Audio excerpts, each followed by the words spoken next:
दशक 5वा, समास 2रा, गुरुनिश्चय. जय जय रघुवीर समर्थ. सदा सर्वदा योग तुझा घडावा, तुझे कारणी देह माझा पडावा. उपेक्षू नको गुणवंता अनंता, रघुनायका मागणे हेची आता. हनुमंतमची कुळवल्ली राममंडपा वेला गेली, श्रीराम भक्तीने फळली रामदास बोले या नामे. शुका सारिखे पूर्ण वैराग्य ज्याचे, वसिष्ठा परिज्ञान योगेश्वराचे. कवी वाल्मिका सारिखा मान्य ऐसा, नमस्कार माझा सद्गुरु रामदासा. जयाचा जगी जन्म नामार्थ झाला, जयाने सदा वास नामात केला.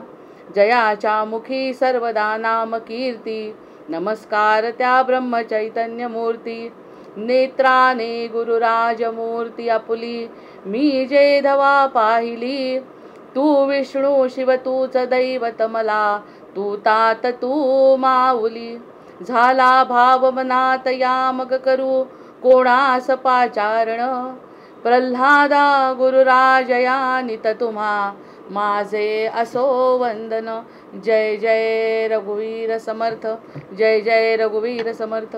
गणेश शारदा चैव सद्गुरु सज्जनस्तथा, आराध्य दैवतं गुह्यं सर्वं मे रघुनंदनः. गणेश शारदा सद्गुरु संत सज्जन कुळेश्वरू, सर्व ही माझा रघुवीरू सद्गुरु रूपे श्रीराम. माझे आराध्य दैवत परमगुह्य गुह्यातीत, गुह्यपणाची मात न चले जेते. यो जातो मरुदंश जोक्षित तले, संबोधयन् सज्जनान् ग्रंथम यो रचयन् सुपुण्यजनकं श्रीदासबोधाभिधम्. यः कीर्त्या कट्पठनेन सर्वविदुषां स्वान्तापहारी सदा, सोऽयं मुक्तिकरक्षितौ विजयते श्रीरामदासो गुरुः. मला वाटते अंतरित्वा वसावे, तुझ्या दासबोधासित्वा बोधवावे. अपत्या परिपाववी प्रेमग्रासा, महाराजया सद्गुरु रामदासा. ब्रह्मानंदं परमसुखदं केवलं ज्ञानमूर्तिं, द्वन्द्वातीतं गगनसदृशं तत्त्वमस्यादिलक्ष्यम्. एकं नित्यं विमलमचलं सर्वधी साक्षिभूतं, भावातीतं त्रिगुणरहितं सद्गुरुं तन्नमामि. गुरुर्ब्रह्मा गुरुर्विष्णु गुरुर्देवो महेश्वरः, गुरुः साक्षात् परब्रह्म तस्मै श्री गुरवे नमः. अनेन प्रियतां देवो भगवान् जानकीपतिः, श्रीरामचन्द्र पूर्वेषाम् अस्माकं कुलदैवतं. श्रोता वक्ता श्रीराम समर्थ. जय जय रघुवीर समर्थ. जय जय रघुवीर समर्थ. जय जय रघुवीर समर्थ. दशक आता 5वा, ज्याच्यामध्ये दुसरा जो समास चाललाय गुरुलक्षण, त्यामध्ये शिष्यांनी निश्चय करायचा आहे. सद्गुरू मिळालेले आहेत किंवा सद्गुरूंची महिमा कळलेली आहे, ही सगळ्यात महत्त्वाची भूमिका आपल्याला या दुसऱ्या समासामध्ये. पहिल्या समासातले जे सांगितलंय त्याच्याही पुढे समर्थ जातात आणि त्यांनी सांगितलंय की आपल्याला महिमा कळला त्यावरती विश्वास बसला सुद्धा. विश्वास बसल्यानंतरची भूमिका कोणती आहे? विश्वास बसल्यानंतर आपण त्याप्रमाणे आचरण आणून आपण सद्गुरूंना प्रिय झालं पाहिजे. सद्गुरूंना जसं आवडतंय तसं वर्तन केलं पाहिजे. आणि सद्गुरू कुठे भेटतात, सद्गुरू कसे आहेत, सद्गुरूंची महिमा कळल्यानंतर ते सद्गुरूंचे जे वर्णन केलं आहे ते कुठे दिसतंय. सत्य दाखवणारे सद्गुरू, आत्मसाक्षात्कार घडवणारे सद्गुरू, ब्रह्मसाक्षात्कार घडवणारे सद्गुरू, निरपेक्ष असे सद्गुरू, ज्यांचं स्वतःचं अस्तित्व केवळ भक्तांच्या कल्याणाकरता आहेत असे सद्गुरू. गुरु अनेक आहेत पण सद्गुरू प्रत्येक जीवासाठी एकच असतो आणि तो अनेक रूपामध्ये आपल्याला भेटतो, ज्याला आपण मार्गदर्शन म्हणतो. सद्गुरूंचं वैशिष्ट्य काय की मीच केलं पाहिजे असं नाही, की शिष्याचं कल्याण व्हावं याकरता दिलेला आशीर्वाद हे सद्गुरूंचं वचन आहे. म्हणजे ते मीच करेन प्रत्येक वेळी असं नाही, माझ्या रूपात माझ्या आशीर्वादाने कितीतरी ठिकाणाहून तुला ज्ञान मिळेल आणि ज्ञानाचा अनुभव घेणे. समर्थांनी काय सांगितलंय की विज्ञानाचं जर हे जग आहे तर विज्ञानसुद्धा जसं आपल्याला सिद्धता मागतं तशी ही सिद्धता झाल्याशिवाय सद्गुरूंना चैन पडत नाही. मग असे सद्गुरू एकदा आपल्याला कळलेत आपल्याला आता, कारण इतके दिवसांचं विवेचन करतोय, इतके दिवस आपण अनुभव घेतोय, ग्रंथांचा अनुभव घेतोय, संतांचा अनुभव घेतोय. सज्जन संगतीमध्ये आपण राहतोय, स्वतः मनन चिंतन वाचन करतोय, म्हणून सद्गुरू कळले, काय व्यक्ती आहे ती कळली, काय तत्व आहे ते कळलं, आणि माझं परम कल्याण कशात आहे हे ठरलं. कारण मुळात 3 गोष्टी आपल्याला भगवंतांनी दिल्या आहे. याचं कारण मुख्य म्हणजे मी कोण आहे याची जाणीव झाल्याशिवाय माणसाची तळमळ शांत होऊ शकत नाही. ही मूळ स्वभाव आहे आपला, आणि त्या स्वभावामुळे जर वर्तन करण्यासाठी जर समोर मार्गदर्शक सद्गुरू दिसले, सापडले, तर मग बाकी शिष्याची तळमळ कशाची होते. मग आत्मदर्शनापेक्षाही मला सद्गुरूंची कृपा व्हावी, आणि एकदा का सद्गुरूंची कृपा झाली असं वाटलं की मग आपला पुढचा मार्गाचा विचारच सगळे ते आपल्या पदराला आपण त्यांना धरल्यानंतर ते सगळा पुढचं मार्गक्रमण करतात. कारण प्रत्येकाच्या समस्या वेगळ्या, प्रत्येकाचे विचार करणे वेगळे, प्रत्येकाच्या मनाचा गोंधळ वेगळा. तो आतमधल्या प्रत्येकाच्या सद्गुरूंना जाणवतो, आणि तेच आतमधलं तत्व आहे प्रत्येकाचं. माझा नियम दुसऱ्यांना लागू पडणार नाही, दुसऱ्यांचा नियम तिसऱ्याला लागू पडणार नाही, पण आपला नियम स्वतःला लागू पडतो. कारण आपल्याला जे आवडतं ना त्याचा शोध घेत असतो आपण. ह्याच्यावरती स्थिर राहायचं आहे, एक नवीन संकल्प आज करायचा. इतरांना काय वाटतं किंवा इतरांना कशातून सुख मिळालं त्यातून आपल्याला मिळेल असं नाही. कारण पूर्वजन्मीच्या पुण्याईप्रमाणे, पूर्वजन्माच्या कर्माप्रमाणे आपले विचार बनलेले आहेत, आणि ते विचारांवर विश्वास ठेवायचा, आत्मविश्वास वाढवायचा, आत्मविश्वास वाढवायचा. मला हे आवडत नाही, मला हे आवडतं, ह्यावरती स्थिर व्हायचं. तेव्हा कुठे आतमधली वृत्ती जागृत होते आणि आत्मसमाधान मिळतं. अन्यथा आत्मसमाधान मिळू शकत नाही, कारण आपलं समाधान दुसऱ्यांवरती अवलंबून असू शकत नाही. दुसऱ्यांना जे आवडतं ते आपल्याला पटेल असं नाही. प्रत्येकाचं वैशिष्ट्य वेगळं आहे. मग आपण म्हणतो ना लहानपणीच्या एखादा मुलगा कलाकार असतो, हे साधं ऐहिकातलं उदाहरण, परमार्थातलं नाही आहे. परमार्थातलं त्याला लागू कसं पडतं त्यावरती चर्चा करू. पण पहिल्यांदा ऐहिकामध्ये जेव्हा साधारण एक मुलगा शिकतो, मुलगा शिकत असताना त्याचा कल बरोबर एखादा गाण्याकडे असतो, एखादा कलेकडे असतो, एखादा गणिताकडे असतो, एखाद्याचा विज्ञानाकडे असतो, एखादा भाषेकडे असतो मुळातच कल असतो. आणि मुळात कल असलेला व्यक्ती त्याचं लक्षात येतं या मुलाचा कशात कल आहे. आणि हे जर आईवडिलांना आणि शिक्षकांना कळलं आणि अगदी अनुकूल अशी परिस्थिती निर्माण झाली तर तो मुलगा चमत्कार घडवतो. पण ते चमत्कार घडवण्यामध्ये अडथळे कोणते? आपले आईवडील, आपली समाज व्यवस्था, आपली परिस्थिती, या सगळ्या गोष्टी त्याच्यामध्ये अडथळा निर्माण करतात. कारण आपलं आईवडील हितच पाहतात आपलं, पण आईवडिलांचं म्हणणं आणि मुलाला वाटणं ह्यामध्ये फरक असू शकतो. म्हणजे जितक्या पातळीवर वर जायला पाहिजे तितक्या पातळीवर तो मुलगा जाऊ शकत नाही, कारण त्याला त्याच्या स्वतःच्या मर्यादा आहे. जर गणितच जमत नसेल तर मग गणित जमत नसताना त्या गणिताकडे गेल्यानंतर त्याचा जी प्रगती व्हायला पाहिजे ती होत नाही.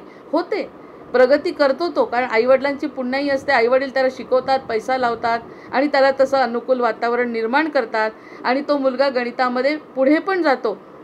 पण त्या जाण्यामध्ये आणि स्वतःचा कल ओळखून जाण्यामध्ये किती फरक आहे. या ठिकाणी त्रास होतो, या ठिकाणी जास्त पैसा खर्च करावा लागतो, या ठिकाणी जास्त आईवडिलांना वेळ द्यावा लागतो.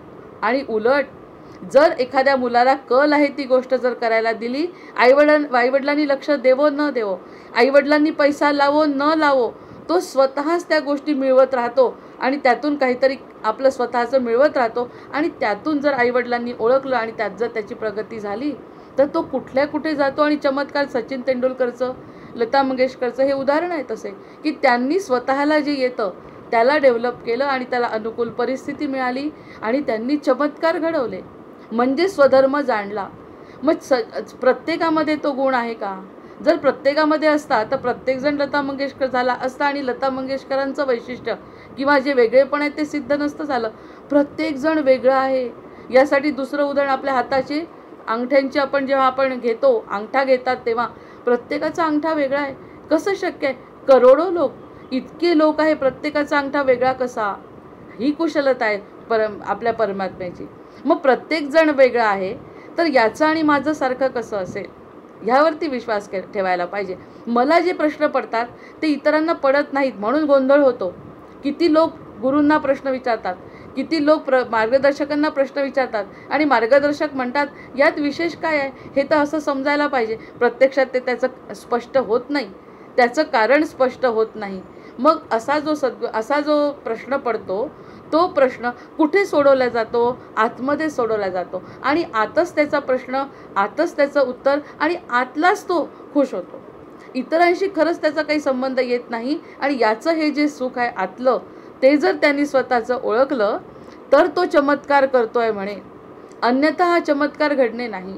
म्हणजे शेवटी कुणाकडे आणलं सद्गुरूंनी आपल्याला? ह्या विषयानी कुणाकडे वळवलं आपल्याला? इतरांची कडे जाणारी दृष्टी आत्म्याकडे वळवली आहे स्वतःच्या. तुला आवडत असेल तर कर, अन्यथा करू नको. 2 बहिणी जरी चर्चा करत असल्या तर एक बहीण म्हणते उपासना करायला पाहिजे आणि दुसरी बहीण म्हणते माझ्याच्यानी होत नाही. मग तिच्या मनाला दुःख होत राहतं, ही उपासना करून पुढे जाईल आणि माझ्याच्यानी झालं नाही तर. म्हणजे हे सगळे द्वंद्व आहेत, मनाचे द्वंद्व आहेत. प्रत्यक्षामध्ये कशाची गरज आहे? भगवंताला. हे आपल्या आत्म्याला माहिती असलं पाहिजे. मी जर आज खुश असेल भगवंताला पेढा देऊन तर तो भगवंत खुश आहे. मी नाही देऊ शकू नाही, जर मला डोळ्यामध्ये पाणी आणून भगवंताची भक्ती जर पूर्ण झाली, देवा मी हे देऊ शकली नाही पण माझी इच्छा होती असं म्हणून जर भगवंत खुश झाला, तर या ठिकाणी स्पष्ट होत आहे भगवंताला काहीच नको आहे. भगवंताला आपल्याकडून काय हवं आहे? जगन्नियंता अनंत कोटी ब्रह्मांडाचा नायक, त्याला आपल्याकडून काय पाहिजे? जे त्याचंच वस्तू त्याला देण्यात त्याला काय स्वारस्य आहे? त्याला आपल्याजवळ असलेलं द्यायचं आहे. मग आपल्याजवळ जे नाही ते कसं देणार आपण? आपल्याजवळ जे नाही ते देऊ शकत नाही. हे सगळं ओळख कुठे पडते? आतल्या आत पडते. आईला जरी प्रश्न विचारला तरी आई या प्रश्नाचं उत्तर देऊ शकत नाही, कारण आईचे पूर्वसंस्कार वेगळे आहेत, आईचे विचार वेगळे आहेत. आईला जो अनुभव आला आहे तो वेगळा आहे, तिचाही अनुभव चांगला आहे, आपलाही अनुभव चांगला आहे. मग आकाशात पतितम तोयम, आकाशातून पडलेलं सगळीकडे पाणी जात आहे भगवंताकडे. मग पडलेलं पाणी ठिकठिकाणी वेगवेगळं पडतं आहे की नाही? मग कडू कारल्यालाही पडतं आहे, ऊसालाही पडतं आहे, पण ऊस गोड आहे, कारलं कडू आहे. पाणी एकच आहे. हे सगळं पाणी आकाशातून आलेलं आहे आणि सगळं पाणी आकाशातच जाणार आहे. पडतं आहे सगळीकडे. हा ब्रह्मांडाचा खेळ आहे, ब्रह्मांडाचा खेळ आहे. मग मला जे वाटतं ते त्याला कसं वाटेल? प्रेम भक्ती एकच आहे, पण वाटणं आणि त्यातून मिळणारा आनंद हा स्वयंसिद्ध आहे, आत्मविश्वास वाढवणारा आहे. ह्याकडे सद्गुरू नेत आहेत असं एक माझं वैयक्तिक मत आहे, जे सद्गुरू शोध गुरु निश्चय करण्यासाठी आवश्यक आहे. मी गुरु निश्चय केला, पण त्यांनी सांगितलं आणि तो अनुभव जर मला आला नाही तर गुरुवरची निष्ठा कमी होते की नाही? आपलीच कमी होते. पटत असावं ही गोष्ट. त्यांना मिळाला अनुभव म्हणून आपल्याला मिळेल असं नाही, किंवा आपल्याला जो मिळाला तो त्यांना मिळेल असं नाही. त्यामुळे हा वैयक्तिक अनुभव असल्यामुळे सद्गुरू वैयक्तिक मार्गदर्शन करतात. ऐकायचं सगळ्यांचं, ऐकावं जनाचं, करावं मनाचं, ही जशी ऐहिकातली म्हण आहे तसं सगळ्यांचं ऐकायचं, स्वतःचा अनुभव जागृत करायचा. तिथे सद्गुरू आहेत. मग हे गुरुरक्षण करत असताना गुरुची महिमा कळली. आपल्याला जसं आवडेल तसं इतकं प्रेम करतात ना सद्गुरू, इतकं प्रेम करतात की त्या प्रेमाला उपमा नाही. असं प्रेम करतात, आता डोळ्यात पाणी यायला बाकी राहील. असा जर अनुभव सांगायचा असेल तर प्रत्येकाला हा अनुभव येईल आणि यावा. जोपर्यंत तो अनुभव येत नाही तोपर्यंत आपली श्रद्धा कमी पडते, आपली भक्ती कमी पडते. बाकी वस्तू काही कमी पडत नाहीत सद्गुरूंना. वस्तूंची कमी नाही. डोळ्यात पाणी आणणं ह्यासारखं भक्ती प्रेम नाही. असं ज्याला घडेल त्याचा तो गुरुनिश्चय झाला असं समजावं आणि कुणाचा होवो न होवो, कुणाला काय मिळालं ते मिळो, मला काय मिळालं हे महत्त्वाचं तत्त्व लक्षात ठेवून आपला स्वतःचा गुरुनिश्चय करणे, या ठिकाणावर आपण आता स्थिर व्हायचं आहे. बुद्धीची स्थिरता मला वाटता येते हा अहंकार आहे का? अहंकाराकडे झुकायचं नाही. मी म्हणीन ते असं जे संसारात करतोय तसा अर्थ नाही हा. मला याच्यात समाधान मिळालं म्हणजे नक्की सद्गुरू खुश असले पाहिजे. मला यात नाही मिळालं, मला अजून पुढे जायचं आहे. हा स्वतःचं आत्मपरीक्षण करत, कालच्यापेक्षा आजचा दिवस वेगळा काढत, क्षण क्षण बदल करत आणि क्षणाक्षणाचा अनुभव घेत आपल्याला सद्गुरू मार्गदर्शन करतात. यावरती निष्ठा ठेवून पुढचं लक्षण करायचं. मग आता एक द्रव्याचे विकेले, त्यांनी त्यावर सांगितलं कुणाला द्रव्य देऊन जर सुखी होत असेल तर तो गुरु नाही, तो सद्गुरू नाही. नंतर एक शिष्याचे आखिले अति दुराशेने केले दीनरूप. इतकं दीनरूप करायचं, इतकं दैन्यावस्था नाही. या धार्मिक क्षेत्रामध्ये, या पारमार्थिक क्षेत्रामध्ये दैन्य नाही. दैन्य खाली आहे. दैन्य जे दिसतंय ना ते सगळं मायेमध्ये आहे. मायेमध्ये दैन्य सुख आणि दुःख आहे. कारण ते तिथपर्यंत, कारण आपला जो समुद्राचा भाग बघितला, समुद्राच्या लाटा बाहेर आहे, मध्ये समुद्र शांत आहे. असं प्रत्येक ठिकाणची अवस्था आहे. या मायेमध्ये सुख दुःख आहे. वरती जे आहे ते दैन्य नाही, ऐश्वर्य आहे. कारण भगवान हे 6 गुण ज्याच्यामध्ये असतात तो भगवान आहे. आणि त्याचा अंश जर आपण असो तर माया सोडली बाजूला तर भगवंताकडे जर वळलो तर भगवंताकडे दैन्य मान्य नाही. सर्व प्रकारचं ऐश्वर आहे, सर्व प्रकारचं ज्ञान आहे, सर्व प्रकारचं सगळं पूर्णत्व ज्या ठिकाणी आहे, ज्या ठिकाणी मनाला शांती मिळते, असं जे तिथे असल्यावर दैन्य कुठे उरलं. दैन्य जर वाटत असेल, त्या क्षणी सुद्धा दुःख वाटत असेल, कुठेतरी कमतरता वाटत असेल, तर आपल्याला अंतरस्थ सद्गुरू अजून भेटले नाही असा अर्थ काढायला हरकत नाही. मग ती साधना प्रत्येकाची आपल्याला करायची. ऐकतोय आपण सगळ्यांचं. ऐकत असताना जो कोणता मुद्दा पटला त्यावरती मनन चिंतन करून मग त्या निजध्यासन करणे आणि तसा अनुकरण करणे आणि मग त्याची सिद्धता घेणे येणार की नाही बघा. कारण हे सगळं सत्य आहे. एकही असत्याचा अंश या ठिकाणी नाही. स्वतःमध्ये केंद्रित व्हा. आता 4 प्रकारच्या युगांमध्ये त्यांनी सांगितलं. पहिल्या युगामध्ये दोन लोकांमध्ये भांडण होतं. 2 लोकांमध्ये भांडण झालं. म्हणजे जे मत्स्यावतार, जे सुरुवातीचे 3 अवतार झाले, त्या ठिकाणी आपल्या जीवाचा प्रश्नच नाही. त्यांनी स्वतःच अवतार घेऊन ते संपवलं. म्हणजे कोणाचं भांडण होतं? 2 युगांमध्ये भांडण होतं. त्यानंतर रामराज्यामध्ये 2 देशांमध्ये होतं. आपला इकडचा भाग आणि तिकडचं लंका असं भांडण होतं. कृष्णाच्या काळामध्ये कुटुंबात भांडण झालं. म्हणजे हळूहळू भांडण जवळजवळ येत आहे. आता भांडण कुटुंबातलं सुद्धा संपलंय. कुटुंबातलं भांडण समजलंय आता काय आहे ते. त्या कुटुंबाच्या भांडणाशी आपला काही संबंध नाही. भांडण आपलं आपल्याशी आहे. आता आपल्यातलाच रावण आणि आपल्यातलाच राम ह्याचं युद्ध आहे. मग रामाला सकारात्मक विचार कर, म्हणजे आपल्यातला रामाला आपली बळ निष्ठा मिळण्यासाठी सद्गुरूंचं कार्य आहे. मग बाहेरचं जग संपलंय आता. कारण जे काही 2 कुटुंबातलं युद्ध होतं ते कृष्णाने संपवलं असं आपण समजायचं. 2 या भागांमधलं युद्ध होतं ते रामाने संपवलं. 2 लोकांमधलं युद्ध होतं ते अवतारांनी संपवलं. आता आपल्याला संपवायचं आहे. कारण आता लक्षात येत आहे आपल्याला आपण स्वतः उठल्याशिवाय काही प्राप्त होणार नाही. कारण ह्या गोष्टीशी इतरांचा काही संबंध नाही. मग अंतरस्थ सद्गुरू जे आहेत ते आपल्याला समाधान देतात, आपल्याला दुःख होत आहे. या सगळ्या गोष्टींचा विचार केल्यानंतर मग बाकी तिथे कोणत्याही प्रकारचं दैन्य राहत नाही. कोणत्याही प्रकारचं दैन्य त्या दीनरूपे अतिरूपे केले दीनरूप राहत नाही. जे रुचे शिष्यामनी, हे काल बोललो आहे, जे शिष्याला आवडतं ते. कुठे विश्वास आहे आपला? मला जे आवडतं आहे ते सद्गुरू ऐकतात यावरती विश्वासच नाही अजून. आज मला पूजा करावी उदाहरण आहे हा, हे फक्त उदाहरण आहे, एकदम फायनल नियम नाही हा. आज जर पूजा करत असताना मला आनंद खूप झाला तर ते सद्गुरू खुश झाले. मला आनंद झाला तर ते सद्गुरू खुश होते. हा आनंद घ्यायला हरकत नाही. पूजा करताना माझी चिडचिड झाली, त्या पूजेला अर्थ आहे का? आज एका माणसाने प्रश्न विचारला होता, ह्याच्याच संदर्भातला आहे, की म्हणे मला उभ्यानी कीर्तन करणारे लोक मान्य नाही, तुमचं मत सांगा, सहमत आहात की नाही? आणि मोठ्या व्यासपीठावर विचारलेला हा प्रश्न आहे की उभ्यानी, याच्यातून प्रत्येक प्रश्नाचं उत्तर मिळत आहे. उभ्यानी कीर्तन करणारे लोक मला मान्य नाही. अगदी बरोबर आहे. सुरुवातीला नियमातच आपण बसलोय. नियम तोच आहे की उभ्यानी कीर्तन करायचं आहे. पण प्रत्यक्षात उभ्यानी कीर्तन करणारे किती सफल आहेत तुम्ही सांगा? उभ्यानी कीर्तन करणारे किती छान बोलतात, उभ्यानी कीर्तन करणारे किती अद्वैताचं बोलतात, उभ्यानी कीर्तन करणारे किती ज्ञानी आहेत, उभ्यानी कीर्तन करणारे किती चांगले लोक आहेत. आणि बसून जर एखादा ज्ञानी असेल ज्याचं वय झालंय, ज्ञान संपन्न आहे, पण वयाने जर तो थकला असेल तर तो बसून जरी त्यांनी कीर्तन केलं तरी ते यशस्वी आहे की नाही? आणि उभ्यानी कीर्तन करून जर त्यांनी कॉमेडी कीर्तन केलं तर तो उपयोगी आहे का? म्हणजे नियम उभ्या कीर्तनाला का बसल्या कीर्तनाला आहे की त्यातल्या गोष्टीला आहे? याला महत्त्व समजायला पाहिजे. महत्त्व द्यायचं कशाला आहे? महत्त्व कशाला द्यायचं आहे? त्यांच्या ज्ञानाला, त्यांच्या भक्तीला, त्यांच्या प्रेमाला. जो बसूनही कीर्तन करत असेल आणि त्याचं भक्तिप्रेमाने ओथंबलेलं कीर्तन असेल तर भगवंत उभे राहतील. नियम होता, आधी व्यवस्था होती की उभ्यानी करायचं आहे. पण हा व्यक्ती थकला ना आता. त्याचं ज्ञान इतकं आहे, तो बोलू शकतोय अजून, त्याची वाचा गेलेली नाही, त्याची बुद्धी शाबूत आहे, पण शरीर जर साथ देत नसेल आणि जर तो त्या ठिकाणी बोलला बसून आणि कीर्तन केलं उत्तम त्यांनी, तर त्या ठिकाणी भगवंत येतील की नाही? आणि उभ्यानी कीर्तन करून नुसते वाभाडे काढले आणि ज्या ठिकाणी हरिपाठाचा एकही अभंग नाही असं कीर्तन उभ्यानी केलं, उड्या मारत केलं, तरी सुद्धा भगवंत येतात का? कोणते लोक तिथे बसलेले असतात, कोणते लोक त्यांचं कीर्तन ऐकतात आणि त्यांना काय फायदा होतो? नुसत्या हास्यासाठी त्यांचं कीर्तन असतं. या सगळ्या गोष्टी उभं आणि बसणं याच्यावरचा विषय झाला आहे. मग उभ्याने कीर्तन करावं का? हा मुद्दाच नाही आहे. मुद्दा हा आहे की भावपूर्ण काय बोलतोय आपण, ह्याला मुद्दा आहे. भगवंत आपल्या साध्या बसलेल्या सुद्धा जर भक्तिप्रेमाने मी बोलत असेल तर भगवंत जागृत होऊ शकतात. त्याचे उभं बसलं आडवं काही प्रश्न नाही.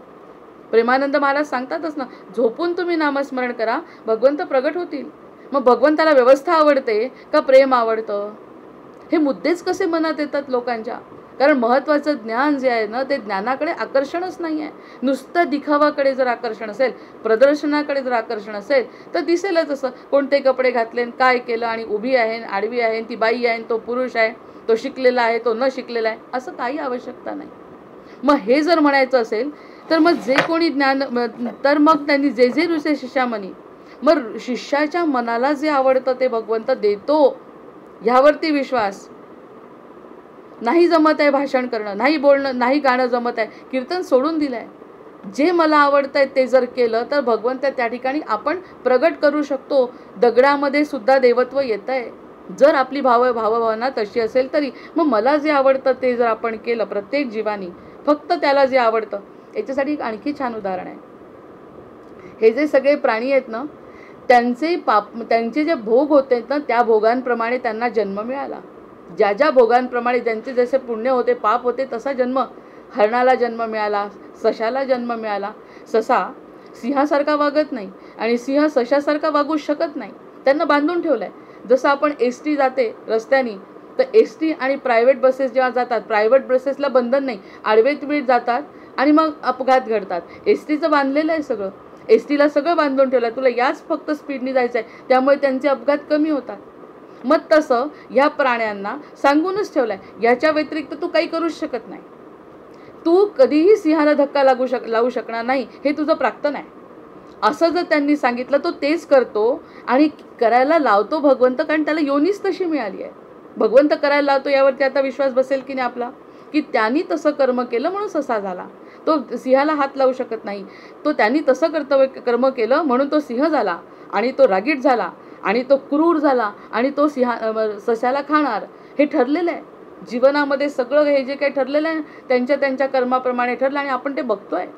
हरिण कसं आहे, गाय कशी आहे, म्हैस कसं आहे, गाईचं किती पवित्र जीवन आहे, हे सगळं ठरलं आहे.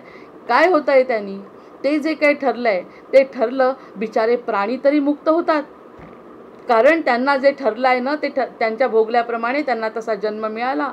सापानी चावून सगळ्यांना जखमी करून मुक्त झाला आहे तो.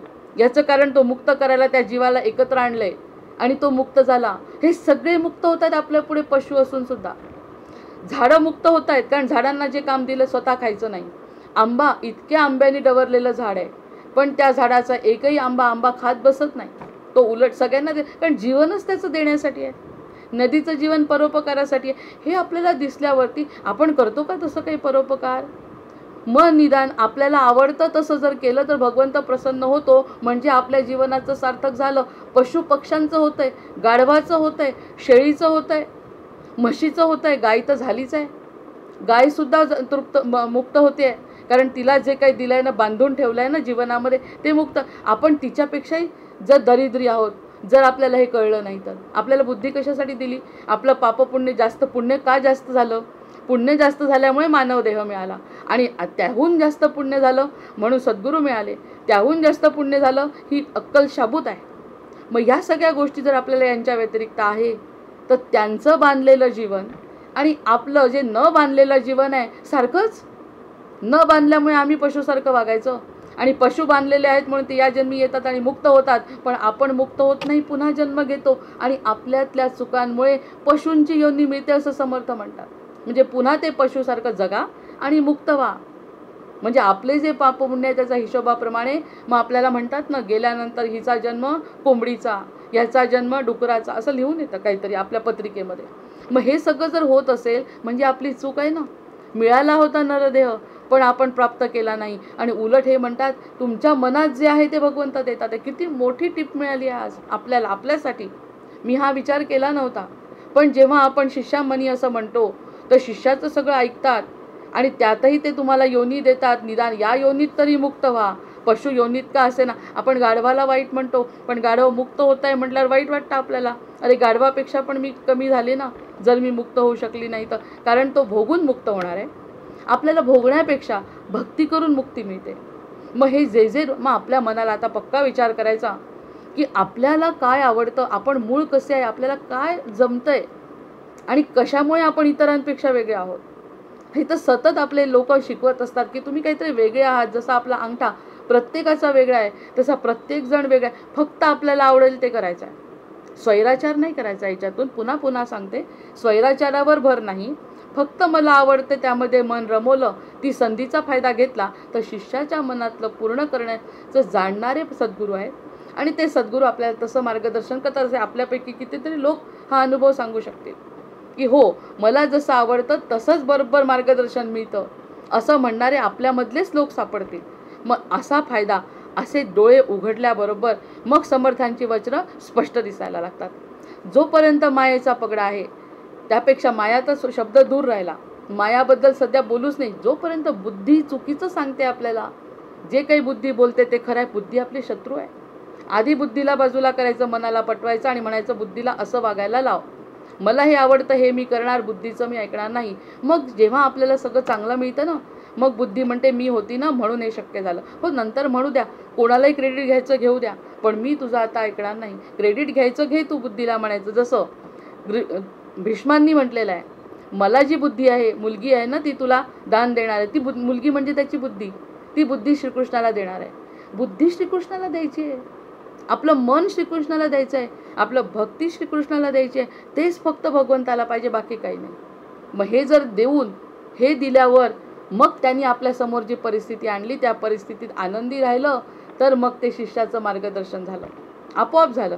मग मी कोण मार्गदर्शन करणार? मी म्हणजे कोणीच कोणाला जसं आपण वेणा स्वामींबद्दल बोललो, मार्गदर्शन काय करायचं आहे, हे वेगळे ते वेगळे ते वेगळे. पण सद्गुरूंची कृपा झाली की आतल्या आतच ते बदल घडतात. तैसीच करे मनधरणी, ऐसी कामना पापणी पडली गळ्या. आपल्या मनामध्ये येतं हे पाहिजे ते पाहिजे, ही पापिणी आहे. आता मी जे शत्रुबुद्धी म्हटलं, शत्रुबुद्धी म्हणजे ही पापिणी आहे. मनधरणी करतो आपण आपली स्वतःची, असंच पाहिजे तसंच पाहिजे. बुद्धी शरण जात नाही. आपण घरामध्ये उदाहरण पाहिलं, एखादी व्यक्ती, एखादी स्त्री किंवा एखादा पुरुष, आता जास्त आपण पुरुष प्रधान असल्यामुळे आपण स्त्रीबद्दल बोलू, त्याच्यावरही ऑब्जेक्शन घ्यायचं कारण नाही. एखादी जी शरण जाते ती स्वतःचं अस्तित्व ठेवत नाही. जसं तो म्हणतो तसं जर करत असेल तर त्याला आपलं ऐकल्याचं समाधान आणि हिला त्याचं ऐकल्याचं समाधान, दोघांनाही समाधान एकच मिळत आहे. तो काहीतरी म्हणतो म्हणून त्याला समाधान मिळतं, त्याचं ऐकल्यामुळे हिची मती शांत असल्यामुळे, ती शरण गेलेली असल्यामुळे, ती स्वतःची बुद्धी चालवत नसल्यामुळे तिलाही ते समाधान मिळतं की मी त्याचं ऐकलं. म्हणजे त्याला काहीतरी करवून घेण्याचं, हिला काहीतरी केल्याचं, दोघांनाही जे समाधान मिळतं ते समाधान एकच आहे. पण त्याच्यासाठी शरणागती आवश्यक आहे. पण ही मनधरणी कोण, मन कसं करतं? चुकीची पापिणी. ही कामना जी आहे ना, ती कामना मनधरणी करतं चुकीची आणि चुकीकडे वळवतं. हे आपलंच चाललं आहे ना सगळं. या ठिकाणी कोणती सासू आली, या ठिकाणी कोणता नवरा आला, या ठिकाणी कोणता मुलगा आला, या ठिकाणी कोणता शिष्य आला, कोणी नाही आलं. माझीच ती पापिणी बुद्धी मला दूर करते सद्गुरूंपासून. काही नाही पडलं, कशाला उठलं पाहिजे सकाळी, कशाला वाचलं पाहिजे सकाळी, हे माझेच विचार मला छळत असतात. ती पापिणी आहे म्हणतात. सद्गुरू म्हणतात ते पापिणी आहे. मग हा सद्गुरू भेटला कुठे? हे जे सद्गुरूचं मार्गदर्शन आहे ते कुठे भेटलं? आपल्याला भेटलं. इथे कोणाला तरी एखादं तरी जाणवलं की आपला आत्मविश्वास, त्याच्यासाठी पुन्हा हनुमंताचं उदाहरण आहे की हनुमंताची शक्ती जी निद्रिस्त होती ती जागृत झाली, त्याचीच त्याची शक्ती जागृत झाली, दुसरीकडून नाही आली शक्ती. लपलेली शक्ती जागृत झाली, आमची सुद्धा लपलेली आहे. मला काय जे विशेष आवडतं ते भगवंताचं देणं आहे, त्याचं त्याला वापस देणार आहे. बोलता येत आहे, मला देणगी दिली ती त्याला वापस केली, त्यांनीच मला दिली ती त्याला दिली, वापस केली शरणरूपाने. शरण जाऊन मग याच्यामध्ये इतरांसारखं बरोबरी होऊ शकत नाही. ज्याचं त्यांनी ठरवायचं. कोणी जपमाळ करतं, 12-12 तास जप करणारे लोक आहेत, नामस्मरण करणारे लोक आहेत. प्रत्येकाला जमतं का?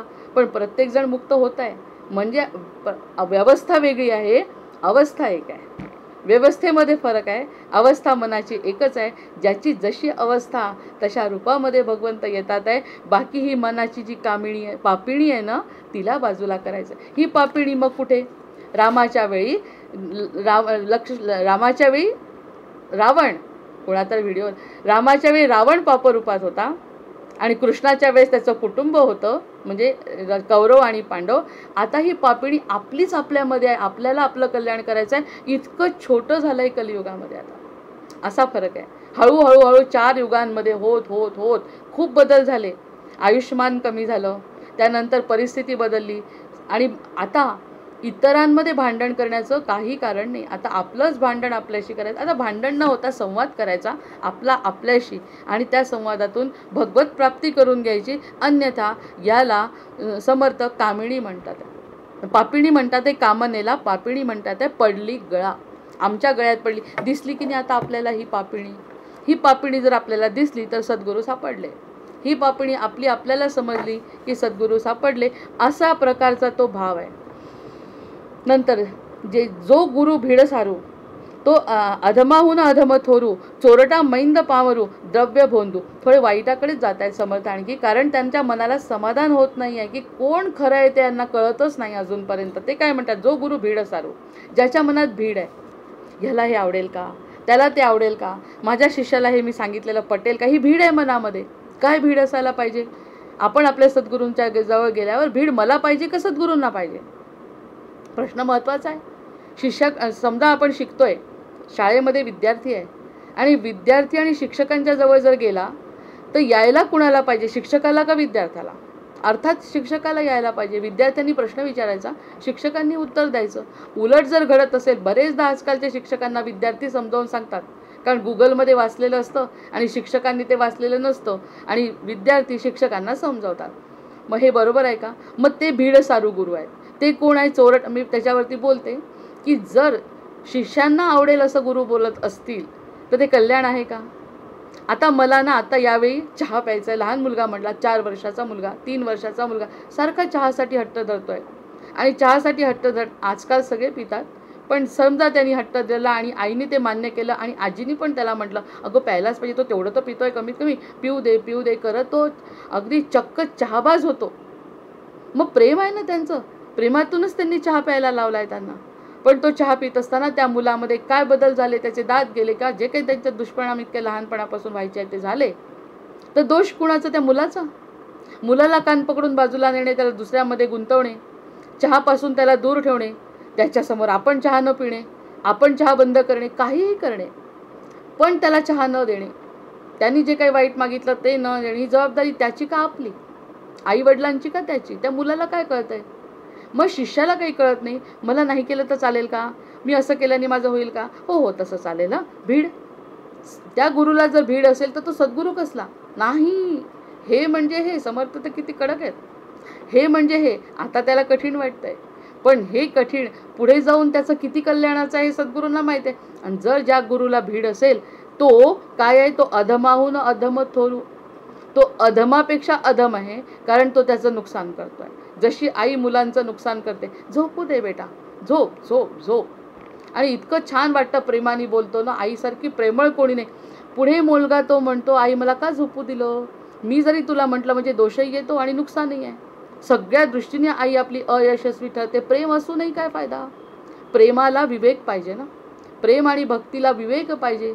मग हे दोन्ही गोष्टी जर विवेक नसतील तर मुलगा पुढे जाऊन स्पष्ट म्हणतो, आई मला कळत नव्हतं ग, पण तुला कळत नव्हतं का मी झोपायला नको? मग हे गोष्टी ऐकण्यासाठी आपला जन्म आहे का?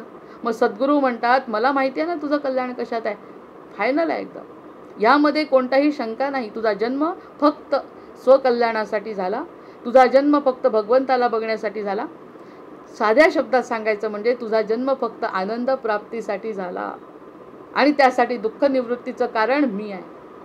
दुःख निवृत्ती मी करून देतो, आनंद प्राप्ती तू स्वतः कर आणि ह्याच्यासाठी तुझा जन्म आहे. याच्यामध्ये जे काही येत आहे ते सगळं तुला सोडावंच लागणार आहे, दुसरा पर्याय नाही.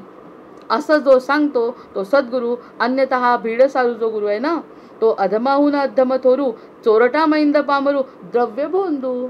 काहीतरी त्याला हवं आहे, काहीतरी त्याचा स्वार्थ आहे. शिष्याचं काही झालं तरी चालेल, पण मला माझे पैसे मिळाले ना, मग प्रश्न संपला. ते कसे सद्गुरू असतील? म्हणजे शॉर्टकट आत्मकल्याणामध्ये मान्य नाही. अरे एकदाच आहे ही, once in a life time opportunity. आम्ही इंग्लिशमध्ये तर रोज म्हणायचो, once in a life time opportunity. आजचा जो क्षण आहे तो फक्त एकटा क्षण आहे. पुढचा क्षण माहिती नाही, मागचा गेलेला आहे. मागच्यावर माझा अधिकार नाही, पुढे काय होणार आहे मला माहिती नाही. भागवत सांगितलं 7 दिवसात, सोमवार, मंगळवार, बुधवार, गुरुवार, शुक्रवार, शनिवार आणि रविवारी संपणार आहे. असे 7 दिवस जे त्यांनी सांगितले तसं आपलं आयुष्य आहे. कोणत्या तरी वारी आपण जाणार आहे. मग हे जर स्पष्ट आहे, आपला जर क्षण पक्का करायचा असेल तर ह्यावरती विश्वास ठेवायला पाहिजे. दुसरं काही खरं नाही. मग हे जो नाही सांगत तो भीड सारू आहे, तो अधमावून अधम थोरू, चोरटा मैंद पामरू, द्रव्यबंधू. अक्षरशः लाखोली वाहत आहेत समर्थ या ठिकाणी. तुम्ही ओळखा, ते त्यांचं काम करू द्या. ते म्हणतात आपली आई चांगली केव्हा म्हणू. आम्ही पुढे जाऊन पुष्कळ मुलं असे पाहिलेत की आमची आई कडक होती तेव्हा मला फार राग यायचा.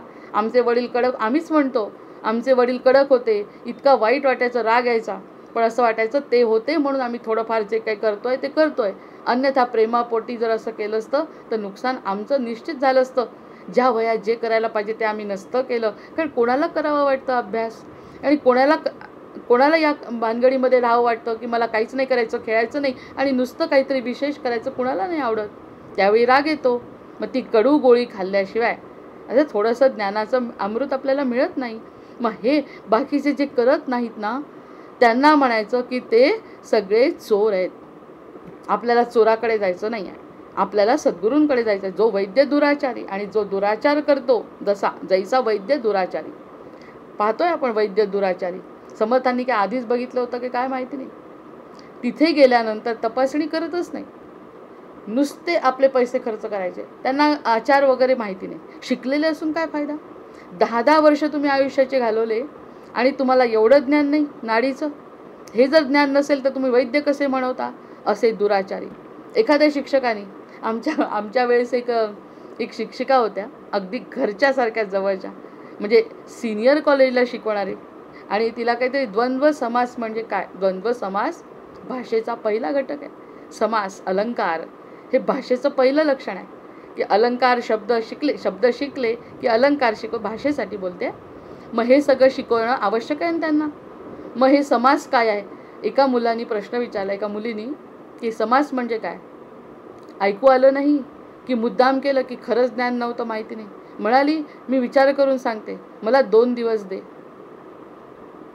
म्हणजे सर्वसाधारण त्या वर्गातला जो पहिला येणारा किंवा 10व्या नंबरचा जरी मुलगा असला तो म्हणेल या शिक्षक बाई मी सांगू का? लाजेहून एवढंसं तोंड पडलंय, इतकं तोंड पडलं. अरे हे तर मला माहिती होतं. म्हणजे प्रश्नच समजत नाही आणि तुम्ही काय शिकवणार आहे विद्यार्थ्यांना? ह्यांनी काय विचारलं हेच तिला समजलं नाही. बाकी उत्तर काय द्यायचा हा नंतरचा प्रश्न आहे. म्हणजे आमच्या श्रोता वक्त्यासारखं श्रोता बडबड करतोय, मग ते त्याला समजलं आहे की नाही हे जर मला कळलंच नाही तर हे याच्यात तरी एक वेळ चालते की काही गोष्टी सोडून दिल्या आणि काही गोष्टी धरल्या. पण शिक्षकांनी जर तसं केलं, कळव न कळव, तर हा वेगळा मुद्दा. आणि मुलगा प्रश्न विचारतोय बेसिक, आणि त्या बेसिक प्रश्नांचं उत्तर जर हिला देता आलं नाही, 2 दिवसांनी सांगते, तेही ताबडतोब मी घरी जाते, थोडीशी 10 मिनटं थांबते, विचार करते, असं पण नाही. 2 दिवस मला दे. त्यातला दुसरा विद्यार्थी म्हणाला बाई मी सांगू, आणि त्यांनी खडखड ते सगळं सांगितलं. इतकं साधं ते होतं आणि इतका मूर्ख. मग हा कोण आहे? दुराचारी आहे हा. म्हणजे जे काम त्याला सांगितलं ते करता आलं नाही. असे उदाहरण आपण सगळ्यांनीच बघितलेलं आहे. म्हणजे प्रत्येक क्षेत्रामध्ये अशा उदाहरणं दिसतात आजकाल. तर या रिझर्वेशनमुळे तर कोणाला काय प्रश्न विचारला तर येतच नाही. मग हे सगळे दुराचारी लोक आहेत. समर्थांच्या दृष्टीने हे सगळे दुराचार आहे. कारण आईनी मातृत्व विसरल्यासारखं आहे. आईनी मातृत्व विसरल्यासारखं आहे, वडिलांनी पितृत्व विसरण्यासारखा. इतका स्वभाव असला पाहिजे. शिक्षक आहे त्याला याचं ज्ञान असलं पाहिजे तरच त्यांनी शिक्षक व्हावं. वैद्य आहे त्याला त्याचं वैद्यकत्व माहिती असलं पाहिजे तरच त्यांनी आता आपल्यासारखे ऑपरेशन करायला जाणार आहे का? मग ह्या प्रत्येक गोष्टी जर तुमच्यासाठी ठरवल्या आहे ते जर तुम्ही करू शकले नाही तर दुराचारी आहे तुम्ही. मग हा दुराचार, ह्याला पुढे भ्रष्टाचाराचं रूप आलं आहे. हा दुराचार करत करत करत भ्रष्टाचार झाला आहे. म्हणजे कुठे कुठे पेरल्या गेलं आहे ते समर्थांनी किती जुन्या ठिकाणी सांगून ठेवलं आहे. मग हे सगळं टाळण्यासाठी निदान आपण लोकांनी तरी असा वैद्य पाहू नये, असा वैद्याकडे जाऊ नये. जैसा वैद्य दुराचारी, केली सरसे बोरी, आणि सेकी भीड करी घात घेणा. आणि या सगळ्या गोष्टींनी सगळ्यांचा घात केल्याशिवाय दुसरं काहीच हातात पडत नाही. आणि नंतर आपण म्हटलं की अरे आमचं नुकसान झालं, फायदा काही नाही. वेळ निघून गेल्यावर या लोकांकडे गेल्यानंतर त्याचा आपल्याला काय फायदा आहे. असं जर माझं आयुष्य चुकीच्या लोकांकडे, एक अशी संस्था आहे की ज्याचं नाव घेणे योग्य नाही, एक व्यक्ती इतकी मागे लागली, इतकी माहितीतलं उदाहरण आहे. आणि सगळं चांगलं तत्त्वज्ञान आहे, सगळं चांगलं तत्त्वज्ञान आहे. आणि अक्षरशः एका फुलाच्या आधाराने एकमेकांना डोळ्यात बघत हिप्नोटाईज करतात. आणि हिप्नोटाईज केल्यानंतर ती व्यक्ती इतकी आहारी जाते त्याच्या, की ती स्वतःला सुद्धा विसरते. हे खरं तर याच्यातही व्हायला पाहिजे. दासबोधामध्ये खरं म्हणजे आपणहून आहारी जायला पाहिजे, आपणहून स्वतःला इकडे नाही होत काही. आणि हे जे खोटे लोक आहेत तिथे त्यांनी फुलावर काय टाकलेलं असतं माहिती नाही, आणि त्या ठिकाणी जाऊन पूर्ण आहारी. एक दिवस मुलाला आणि सुनेला धक्कन आवाज आला, जोरदार असा आवाज आला. ते उठून बसले बिचारे, जागे होते, आईची काळजी होती म्हणून जागे होते. बघितलं तर उडी घातली होती विहिरीमध्ये उडी घातली तिने, त्या बाईनी. आणि ह्यांनी सगळ्यांनी उठवलं आणि तिला बाहेर काढलं. शेवटची धुगधुगी होती, तिला वेळेवरती उपचार मिळाले आणि ती वाचली. तर तिला विचारलं का असं केलं, तर ती म्हणाली सारखे मला घर मागत होते, सगळं घर माझ्या नावाने करून दे म्हणत होते, आणि मला अशी काही इच्छा नव्हती. आणि हे मला आता असह्य झाला ताण, म्हणून मी शेवटी उडी मारली, कारण मला त्यांना घर द्यायचं नव्हतं. एक क्षण मला असं वाटत होतं की हे घर मला त्यांना द्यायचं नाही आहे. म्हणजे हा जो द्वंद्व झालं ते खोटं होतं ना, मागणारा खोटा होता. मग असं कुणी मागत असेल एवढंही समजत नाही. असा हा दुराचारी, असं आपल्याला कळत नाही. समर्थ म्हणतात आपण जागृत झाल्याशिवाय हे आपला फायदा घेतच राहणार आहे. आणखी एक उदाहरण आहे, म्हणजे अगदी याच्यातलं उदाहरण. एक मुलगी, 3 वर्षाची मुलगी आमच्या घरी रोज येऊन बसायची. आणि आपण इतकं प्रेमळ असतो ना, की इतकं प्रेम वाटतं. गरीब आहे बिचारी, रोज 10 वाजले की आमच्या घरी येऊन बसायची. आई मला खायला द्या. इतकं छान गप्पा करायची, बोलायची, आम्हाला मदत करायची कामामध्ये, जेवायची. बरोबर 5:30-6 झाले की निघून जायची. इतकं छान वाटायचं आम्हाला. म्हणजे आपण कोणत्या दृष्टीने काय करतोय, अगदी व्यवस्थित, मुलीमध्ये काही दोष नाही. इतकं दोष रहित ती मुलगी, कसा विश्वास कोणावर. आणि आम्ही काय चुकीचं केलं, तिला खाऊ घातलं, एका कुमारिका म्हणून खाऊ घातलं, ती आम्हाला मदत करायची. घरच्यासारखं सगळं झाल्यानंतर 1.5-2 महिने 3 महिने काहीतरी गेल्यानंतर तिचे कुठे शोधत तिचे वडील आले, आमची मुलगी कुठे जाते. आणि ती शाळा सोडून पळून आमच्या घरी येऊन बसायची. शाळेत जायचं नाही म्हणून आमच्या घरी येऊन बसायची. जेव्हा 3 महिन्यांनी तिचा निकाल लागला तेव्हा कळलं की ती शाळेत जातच नाही. आणि आम्हाला इतकं चुकीचं सांगितलं की माझी आई सावत्र आहे, माझ्या आईनी वडिलांनी लग्न केलं आहे, मी कुठे जाऊ काय करू समजत नाही, दिवसभर कशी तरी कुठेतरी तुमच्याकडे खाते आणि घरी जाऊन पडते, पुन्हा तुमच्याकडे इतकं चुकीचं चित्र आमच्यासमोर उभं केलं. प्रेमाने गोष्ट केलेली, पण सखोल जर गेलो नाही तर नुकसान आमचंही झालं, तिचंही झालं. आणि पोलीस केस झाली की तुम्ही लोक तिला ठेवून घेत होते म्हणून ती तुमच्याकडे राहत होती. याला काय म्हणायचं, कलियुग आहे, दुसरं काही नाही. कळतच नाही. प्रत्यक्षामध्ये व्यभिचार करणारे लोक सुद्धा कळत नाही, तोंडाकडे बघून कळत नाही की हे व्यभिचारी आहेत. इतके शांत, संयमी आणि निरपेक्ष वाटतात. मग हे जर साधी गोष्ट आहे, गुरुसुद्धा तसेच आहे. मग अशा ठिकाणी, आणि जीवन एकदाच मिळत आहे, once in a life time. आताच जर ही संधी गेली, पुन्हा संधी नाही हो. मग ही जर पुन्हा संधी नाही तर ह्या लोकांच्या, दुराचारी लोकांच्या जर तुम्ही मागे गेले, समर्थांना काळजी वाटते या समाजात की असं तुम्ही करू नका, तुम्ही माझे आहात, मला काही नको आहे. आणि दुसरी गोष्ट, मला काहीच नको आहे तुमच्याकडून, मला काही नको, तुम्ही फक्त माझे आहात, मी सांगतो तसं ऐका. आणि असं जिथे कुठे दिसतं तिथून तुम्ही दूर व्हा. आणि तुम्हाला स्वतःला जे आवडतं आहे, शांत हृदयापासून जिथे तुम्हाला आनंद मिळतो ते करा. आणि हृदयात मी आहे, तुम्हाला सात्विक आनंद जिथे मिळेल त्या ठिकाणी मी आहे हे गृहीत धरायचं. असं आत्मकल्याणाचा मार्ग तुम्ही शोधा, अन्यथा हे सगळं दुराचारी जग आहे. आणि हे जर किती साली लिहिलं असेल, तेव्हापेक्षा आताचं जग तर घराच्या बाहेर पडू देत नाही. घराच्या बाहेरही पडलं तरी आनंद वाटत नाही. कितीही चांगल्या ठिकाणी जा, आनंद वाटत. घरात जितका आनंद मिळतो एकांतात तितका आनंद मिळत नाही. हे खरं व्हायला लागलं आहे ना समर्थांचं वचन. जितका एकांतात आनंद स्वतःमध्ये रमण्यात होतो, आपल्या आठवणी आठवायच्या, पुढे काय आपलं चांगलं होईल हे आपल्या विचारामध्ये रमायचं, सद्गुरूंची कृपा काय झाली ह्याच्यावरती विचार करायचा, आत्मानंदात राहायचं. ह्याच्या व्यतिरिक्त तिसरं काही करायचं नाही. कोणी आपल्याला फसवू शकत नाही. आपण हात दिल्याशिवाय आपल्याला कोणी फसवत नाही. आणि आपण जर आपलं कल्याण करायचं ठरवलं तर कोणी रोखू पण शकत नाही. मग हे जे स्वातंत्र्य आहे पशुपेक्षा आपल्यामध्ये दिलं आहे, याचा फायदा घ्या. म्हणजे विवेकाने जागा. आपल्या बुद्धीला त्यांनी पापिणी म्हटलं आहे, त्या पापिणीपासून दूर व्हा, बुद्धीला भटकू देऊ नका. म्हणून आधी मनाचे श्लोक आपण 5 म्हणतच असतो, रोज 5 मनाचे श्लोक आणि नंतर हा दासबोध.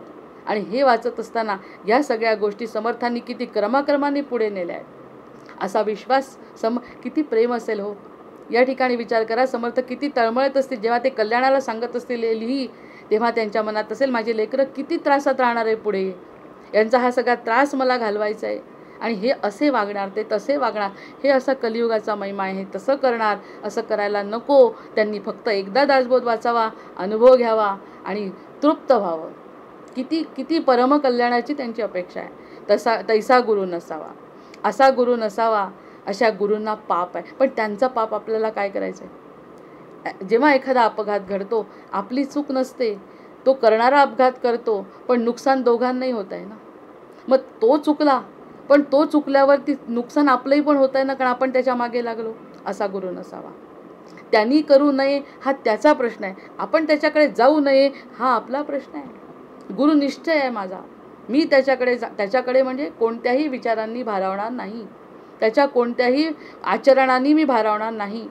पैसा देणे घेणे हा महत्त्वाचा नाही, देईनही कदाचित पैसा, पण देऊन जर तो सुखी होत असेल तर तो गुरु नाही. या सगळ्या गोष्टींचा विवेक मी करायला पाहिजे. तो तुझा गुरु नसावा, तो त्याचा असावा. त्याच्या पुढचा विचार मी सांगते, तो जर तसा असला, आपण त्याच्यापासून दूर राहावं हे तर आपण करू शकतो. तो गुरु नसावा तो त्याचा प्रश्न आहे, आपण त्या गुरुपासून दूर असावं हा आपला प्रश्न आहे. जेणे अंतर पडे देवा, अशा गुरुकडे जर आपण गेलो तर अंतर पडताय गुरुमध्ये.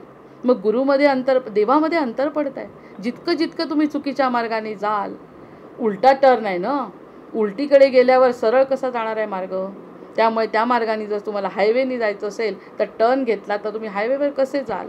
कारण चुकीच्या मार्गाने इतके तळमळून सगळे संत सांगतात तरी आपण आपला हायवे सोडतोच, आपण आपला यू टर्न घेतो आणि पुन्हा आपला मायेकडे गुंतत जातो. हे समर्थांना नको आहे. तैसा गुरु नसावा जेणे अंतर पडे देवा, भीड करून या गोवा घाली बंधनाचा, गली बंधनाचा. भीड काढायची आपली आणि बंधन घालायचं. भीड कोणती काढायची की मी वेगळा, मी असं नाही, मी खूपच गरीब आहे, मी खूपच अज्ञानी आहे, मला काही समजत नाही, माझं काही होऊ शकत नाही. हे जे न्यूनगंडात जातो ती भीड बाजूला करायची. कुणाचाही उद्धार होऊ शकतो. पाप्याचा वाल्यापेक्षा कोण पापी असेल आणि जनाबाईपेक्षा खालच्या जातीचं कोण असेल. म्हणजे कुणाचाही, गजेंद्राला मोक्ष कुणाचाही होऊ शकतो. मग ही भीड बाजूला करा. आधी मी बाई आहे, मला अक्कल नाही, मी आतापर्यंत वाया घालवलं, आता मला काय, कोणताही, ही भीडच नको आहे. मनामध्ये कोणत्याही प्रकारची भीड ही सोपी गोष्ट नाही.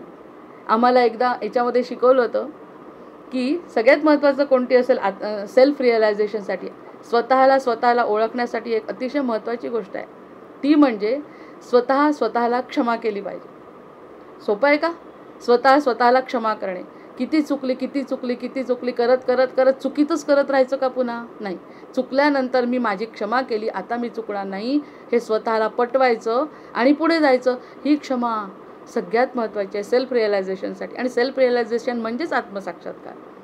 आत्मसाक्षात्कारासाठी आपल्याला क्षमा करणे, जे आपण करू शकत नाही. माझ्या इतक्या चुका झाल्या दिसतात ना, स्पष्ट दिसतात आपल्या चुका, आपल्याला दिसायला पाहिजे. इतरांच्या चुका, जो पारमार्थिक विचार नाही करत त्याला इतरांच्या चुका दिसतात, आणि जो स्वतः या मार्गाने लागला त्याला स्वतःच्या चुका दिसतात. नाही दिसला तर तो लागलाच नाही असं म्हणायला पाहिजे.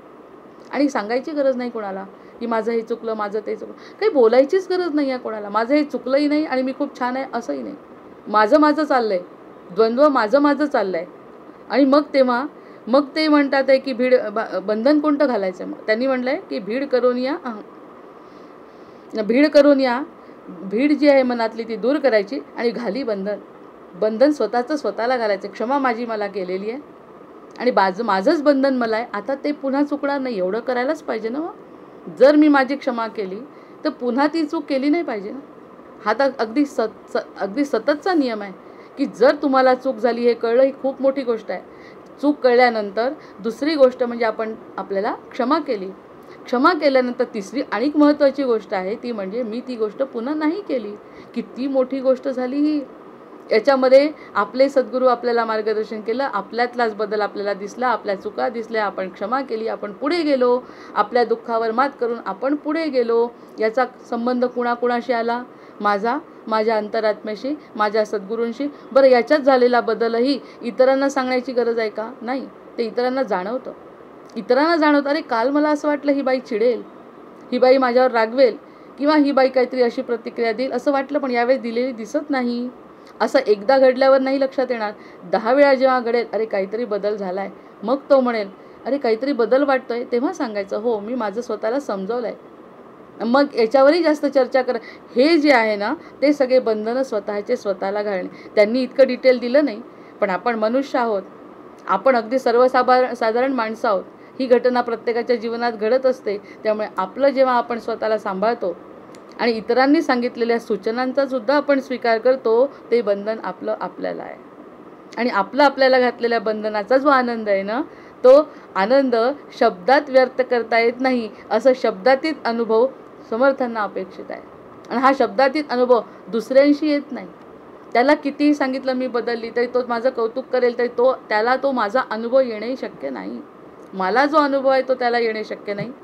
त्याला आणि काही सांगायचं असेल त्याचा अनुभव मला येणे शक्य नाही, दोघी बहिणी असल्या तरी सुद्धा. मग हा जो आहे बंधन माझं स्वतःचं स्वतःला पटतंय का? म्हणजे अशा पद्धतीने जर स्वतःचा विचार केला तर तैसा गुरु नसावा त्याने अंतर पडे देवा भीड करोनिया गोवा घाली बंधनाचा. हे माझं बंधन हे कुणी शिकवलं? कुणी प्रत्यक्ष शिकवलं? अंतरस्थ सद्गुरूंनी शिकवलं. आणि तो जो झालेला बदल आहे तो बदल आनंददायी आहे आणि तो टिकावा.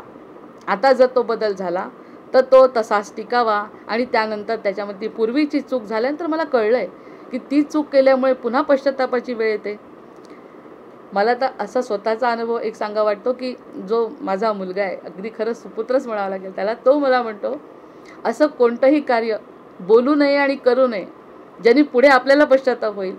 मानो किंवा न मानो, अरे मी उगीच बोलली रे, अरे मी उगीच केलं रे, असं जर करावं लागत असेल असं कार्य करू नये म्हणे. म्हणलं इतकी सोपी गोष्ट आहे का ती बोलणं? तू बोलला, तू तसा करतही असशील, त्यावर माझं अमान्य मी करत नाही, पण ती फार सोपी गोष्ट नाही आहे. आज मी करून टाकले, त्याचे पुन्हा काहीतरी दुष्परिणाम मिळाल्यानंतर अरे उगीच केलं असं दिवसातून 10 वेळा होत आहे. हे उगीच बोललो, हे उगीच केलं, हे केलं उगीचच केलं. ह्या पश्चात्तापाची कामं आपण अजूनही करतो आहे. हे जेव्हा थांबेल ना पूर्ण, खरंच आत्मशांती मिळेल, हलकं वाटेल. असं समर्थांना अपेक्षित आहे. इथे इतरांशी संवाद नाही, हा आत्मसंवाद आहे. म्हणून गुरु हा आतमध्ये बसलेला आहे, बाहेरचा नाही. जेथे शुद्धात ब्रह्मज्ञान आणि स्थूळ क्रियेचे साधन तोची सद्गुरू निधान दाखवे डोळा. त्यांनी स्थूळ क्रियेला महत्त्व दिलं आहे. स्थूळ क्रिया, आता झालेला बदल एखाद्या माणसामध्ये जर त्यांनी जंगलात जाऊन केला तर तो अपेक्षित नाही. इथेच राहायचं आहे आणि इथेच तो बदल करायचा आहे. आणि आपल्यालाही जाणवला पाहिजे, काही वर्षांनी इतरांना जाणवला पाहिजे. असा दाखवी डोळा, डोळ्याला दिसलं पाहिजे, पळून नाही जायचं. महेश तर भगवद्गीतेमध्ये कृष्ण म्हणतोय पळून नाही. त्याला संन्यास घ्यायचा होता, सोपा आहे संन्यास घेणं, निघून जातो. नाही, संन्यास घ्यायचा नाही, आहे ते फेस कर, ते चॅलेंज स्वीकार. आणि ते केल्यानंतर मग तो अर्जुन झाला. तोपर्यंत अर्जुन झाला नाही. हा मत ते समर्थ म्हणतात आहे की दाखवी डोळा. याच जन्मी आत्ताच. ते व्याकरणकारांचं एक अतिशय सुंदर उदाहरण संस्कृत सुभाषितांमध्ये सुरुवातीला संस्कृत शिकवताना पहिलं उदाहरण तेच देतात. सुभाषितकार असतात आणि ते म्हणतात इतके मूर्ख लोक आहेत ना इथले, आमच्या गावात ते छोटं गाव आहे, यांच्यामध्ये मला राहायचं नाही, यांना काही कळत नाही, यांना अक्कल नाही. कारण मला इतकी जास्त अक्कल आहे आणि साहजिक आहे. इतके शिकलेले व्याकरणकार आहेत, ते सुभाषितकार आहेत आणि त्यांना यांच्यासमोर राहायचं आहे, मला बोलायचंच नाही या मूर्खांच्या समोर म्हणाले. आणि गेले निघून. बाहेरच्यांनी कोणी विचारलंच नाही त्यांना, कारण बाहेरचे त्याच्यापेक्षा वेगळे होते आणि शिकलेले होते. इथे तरी बिचाऱ्यांचं प्रेम होतं, मूर्ख का असेना, पण प्रेम होतं. कारण आमच्या गावातले आहेत, लहानपणापासून मोठे झालेले आहेत, लहानपणापासून पाहिलेलं 8 वर्षापासून शिकताना. त्याच्यामुळे लोकांचं नाही म्हटलं तरी ओळख आणि प्रेम दोन्ही यांच्यावर होतं. समजत नव्हतं बिचाऱ्यांना, त्यांची बुद्धी कमी होती. इकडे काय झालं, ओळखच नव्हती. जसं भगवंत फक्त चांगल्या लोकांमध्ये रमतात तसं झालं आहे. ते बाहेर गेले, कोणी त्यांना ओळखलं नाही, त्यांना दाद दिली नाही. आणि त्यांच्याही पेक्षा हुशार लोक बाहेर मिळाले. कारण तळ्यातला मासा आणि समुद्रातला मासा फरक आहेच ना. तळ्यातून निघाला यांच्यापेक्षा हुशार होता, पण बाहेर गेल्यावर त्याचं सगळं जिरलं. आणि मग तो इतका पश्चाताप त्याला झाला, अरे ते बिचारे ऐकत तरी होते, हे तर मला बघतही नाही ढुंकून माझ्याकडे. हे जेव्हा त्या व्याकरणकारांना कळलं, तेव्हा मग त्यांनी पुन्हा सुभाषित लिहिलं की जिथे आहे तिथे जर तुम्ही सिद्ध करू शकत नसाल तर तुमच्या जीवनाला काही अर्थ नाही. पळून जाणे हा पर्याय नाही. जे आहे, ज्या ठिकाणी जसं संकट आहे ते तसं जर फेस केलं, त्या संकटावर जर मात केली तरच तुम्ही तरू शकता. अन्यथा तुम्हाला कोणीही किंमत देऊ शकत नाही. आलेली परिस्थिती पूर्वप्रारब्धामुळे, आपल्या कर्मामुळे आलेली आहे, तिथेच तुम्हाला ते करायचं आहे. दाखवी डोळा, हे डोळ्यांनी दाखवायचं आहे, स्वतः ते डोळ्यांनी अनुभवायचं आहे. म्हणजे तुला भीष्मांना बाण मारावेच लागणार आहे, तुला तुझ्या काकांना बाण मारावेच लागणार नाही. हो मला मारायची नाही, काय बुद्धी वाईट नाही त्याची. तू वाईट आणि चांगला नाही, सत्य एकच आहे. जे भगवंताला पटतं ते सत्य आहे, बाकी सगळं असत्य आहे. त्यामुळे तुला जरी वाटत असतं प्रेमापोटी भक्तीपोटी, पण ते तुला करावं लागणार आहे, कारण ते तुझं प्राक्तन आहे. आणि त्या प्राक्तनावर जर तुम्हाला मात करायची असेल तर तुम्हाला दाखवी डोळा. तुला हे स्वतःही बघावं लागेल, इतरांना दाखवावं लागेल, तेव्हाच इतिहास रचला जाईल. अन्यथा तो इतिहास नाही. इतिहास इतक्या सोप्या पद्धतीने रचल्या जात नाही. दोन ओव्या वाचते. देखणे दाखवले आदरे, मंत्र फुंकिती कर्णद्वारे, इतुकेची ज्ञान ते पामरे. अंतरली भगवंता श्रीराम, बाणे तिहीची खुण, तोची गुरु सुलक्षण, तेथे चिरिघावे रक्षण. अत्यादरे मुमुक्षे श्रीराम, अद्वैत निरूपणे अगाध वक्ता, परिविषयी लोलंगता, ऐसिया गुरुचेनी सार्थकता, होणार नाही श्रीराम. जैसा निरूपण समयो, तैसेची मनही करी वायो, कृतबुद्धीचा जयो, झालाच नाही श्रीराम. निरूपणी सामर्थ्य सिद्धी, श्रवण होता दुराशा बाधी, नाना चमत्कारे बुद्धी, दंडळू लागे श्रीराम. जय जय रघुवीर समर्थ, जय जय रघुवीर समर्थ, जय जय रघुवीर समर्थ.